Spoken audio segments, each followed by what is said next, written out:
and the Honorable Leader of the Opposition, Mr. Peter Dutton. Honorable Senators, Members of Parliament, allow me to also greet the 48 honorable members of the Philippines-Australia Parliamentary Group that are present with us here today. Ladies and gentlemen, good morning.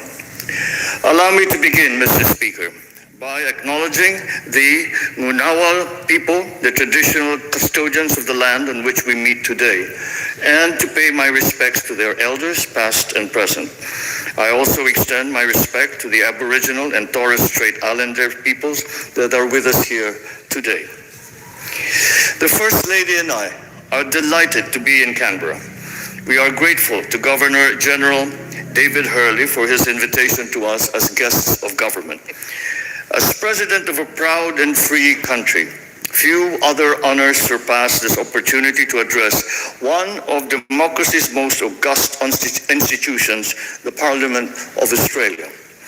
The long-standing friendship between our two great nations transcends the 78 years of our formal diplomatic relations.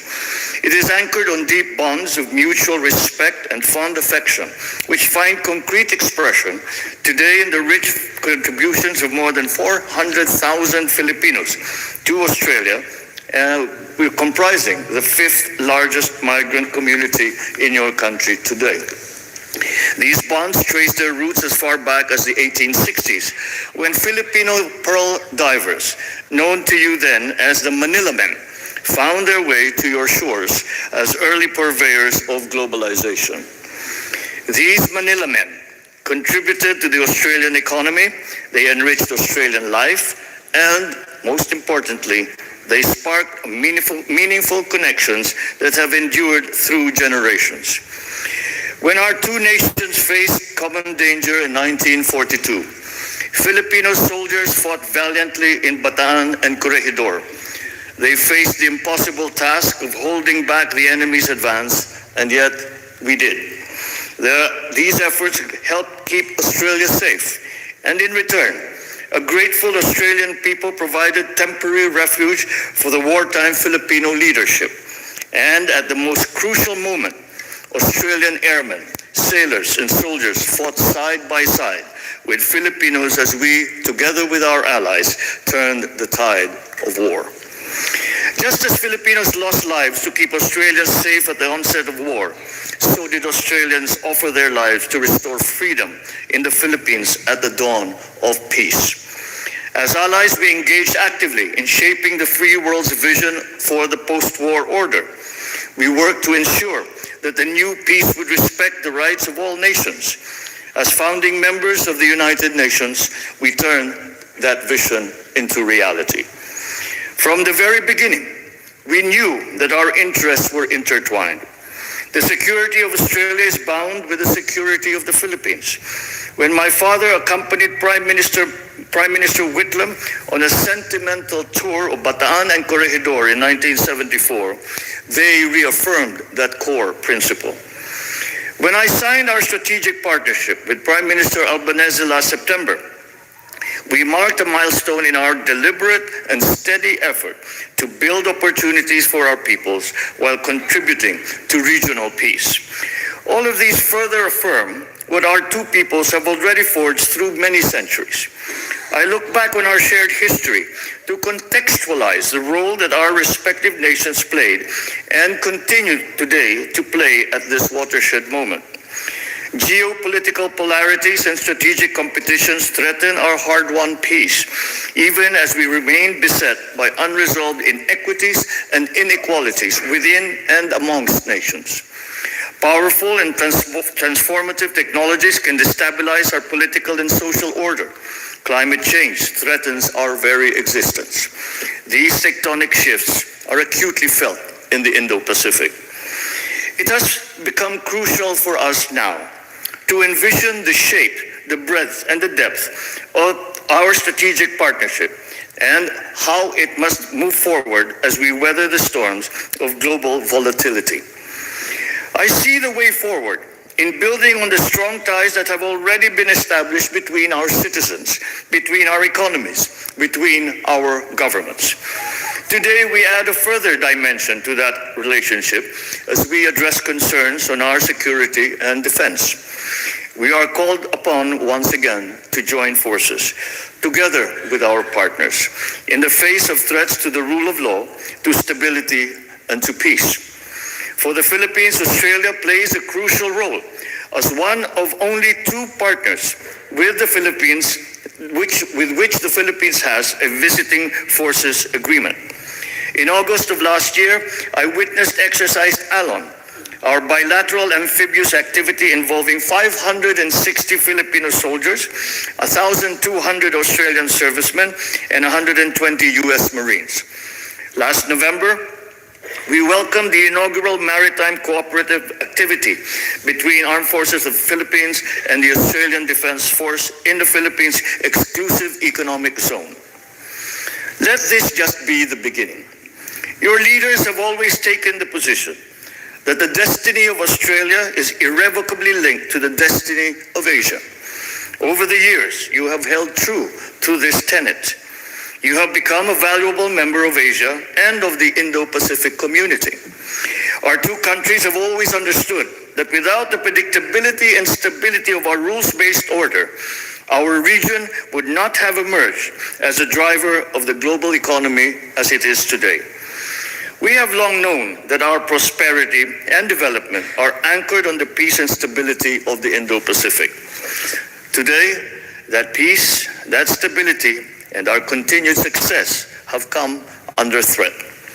Once again, we must come together as partners to face the common challenges confronting the region. Not one single country can do this by itself. No single force can counter them by themselves. This is why our strategic partnership has grown more important than ever. We must reinforce each other's strengths. We must protect the peace that we fought for during the war and have jealously guarded in the decades since. We must oppose actions that clearly denigrate the rule of law. As in 1942, the Philippines now finds itself on the front line against actions that undermine regional peace, erode regional stability, and threaten regional success. Then as now, we remain firm in defending our sovereignty, our sovereign rights, our jurisdiction. I shall never tire of repeating the declaration that I made from the first day that I took office. I will not allow any attempt by any foreign power to take even 1 square inch of our sovereign territory. The challenges that we face may be formidable, but equally formidable is our resolve. We will not yield.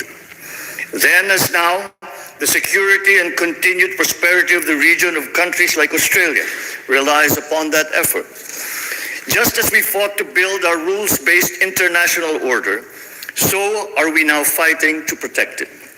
The protection of the South China Sea as a vital, critical global artery is crucial to the preservation of regional peace and, I dare say, of global peace. We have an abiding interest in keeping our seas free and open and in ensuring unimpeded passage and freedom of navigation. We must uphold, preserve, and defend the unified and universal character of the United Nations Convention on the Law of the Sea as the constitution of the oceans. We draw strength from the consistent and unequivocal support of Australia and the international community for the lawful exercise of our rights, which have been settled under international law. And so, on behalf of the Filipino people, I thank you, Australia, for standing with the Republic of the Philippines. Ladies and gentlemen, we demonstrate the depth and breadth of our security cooperation through regular exchanges between our armed forces and our coast guards, including in the areas of maritime security, counterterrorism, humanitarian assistance, and disaster relief. We collaborate to strengthen and seek new business links, to bolster our economic security, and to develop responses to economic coercion. We work together to promote and enhance the flow of environmentally sustainable investment and to explore cooperation on mineral resources development and climate and energy transition, amongst others. Indeed, we have made good progress since we signed our strategic partnership last year. Ultimately, our partnership finds its anchor in our common commitment to ensuring that this region keeps to the path of peace, builds resilience, remains focused on delivering dividends to our citizens and our communities. Beyond our bilateral horizon, we project the commitment in our continued adherence to ASEAN centrality, which we will have the opportunity to reaffirm at the special summit between ASEAN and Australia in Melbourne next week. Beyond the region, we project this commitment too in our partnership and active leadership on the international stage. We collaborate closely with Australia to strengthen international security and universal adherence to international humanitarian law. I salute Prime Minister Albanese's personal commitment to our vision of a world free of nuclear weapons. It is a commitment that is shared by all peoples of Southeast Asia, with those of Australia and the Pacific Island states. Through the treaties of Bangkok and Rarotonga, our two regions serve as pockets of freedom from these destructive weapons. Within the ambit of the ASEAN Regional Forum and the Nuclear Non-Proliferation Treaty, our two countries are champions of nuclear disarmament and advocates for nuclear risk reduction. In the context of emerging technologies such as autonomous weapon systems and of new frontiers such as outer space and cyberspace, there is much room for our two countries to work together. Our collaboration in the United Nations demonstrates the need to continue to build bridges and to forge consensus towards decisive multilateral solutions. We cannot allow geopolitics to paralyze global governance. Now more than ever, we need multilateralism to work. This is particularly important given the scope of global cooperation needed to address our most pressing vulnerability, one that threatens the very survival of our peoples, one that threatens our very future. I speak, of course, of climate change. My country accepts its part in our collective responsibility. My administration is committed to accelerating our just, affordable, sustainable, and inclusive energy transition towards carbon neutrality. The Philippines has the potential to be a net carbon sink, absorbing more carbon dioxide than we emit. Yet, we are one of the most climate vulnerable countries in the world, ranking first in the 2023 World Risk Index. This glaring disproportion between our share of responsibility and our vulnerability reflects an injustice that must be corrected. Developed countries must do more, and they must do it now. Our past successes should inspire us to forge ahead in building the future to which we aspire. For the Philippines, we continue to see that future in our identity as Asians and as members of the Pacific family. Together with our Asian neighbors, and in that group I include Australia, we continue to work for a regional community that empowers all of our citizens. As Asians, we are committed to fulfilling our region's promise as a global engine of growth and in remaining true to our shared value of mutual respect, our shared desire to flourish through our diversity. As part of the Pacific, we carry in our very DNA the heritage of seafaring civilizations that span two oceans. This manifests in the high regard our cultures place on family, on community, and on the environment.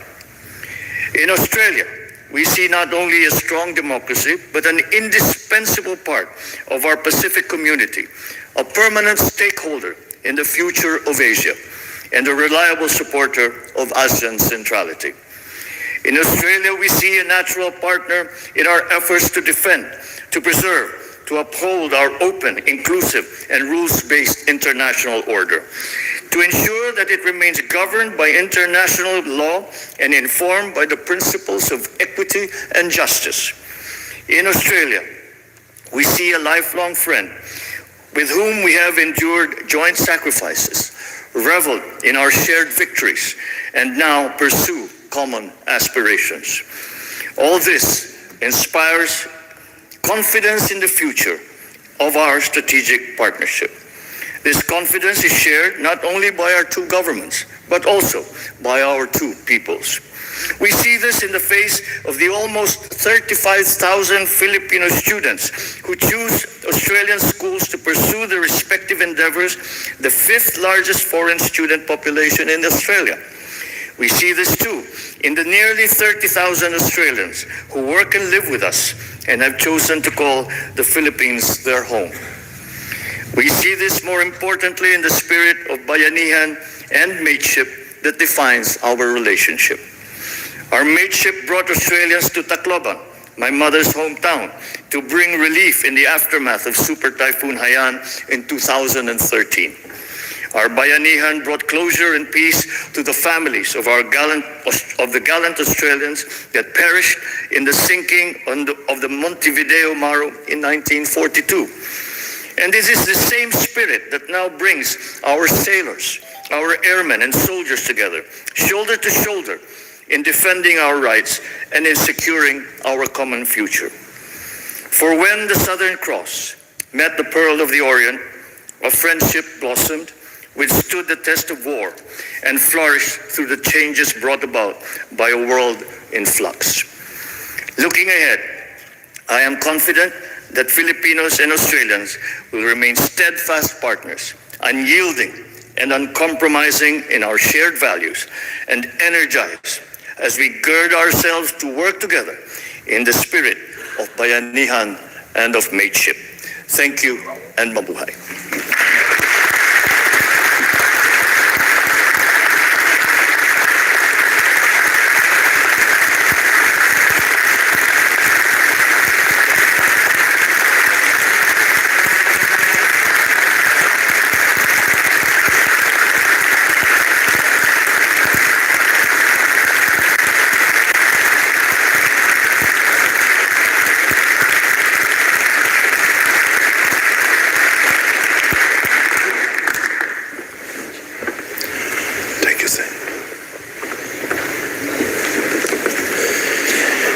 Mr. President, on behalf of the House of Representatives, I thank you for your address. I wish you and Her Excellency the First Lady a successful and enjoyable stay in Australia. I thank the President of the Senate and Senators for their attendance, and I invite the Prime Minister to escort our guests to meet members and senators as they depart the chamber. Thank you, Mr. Speaker.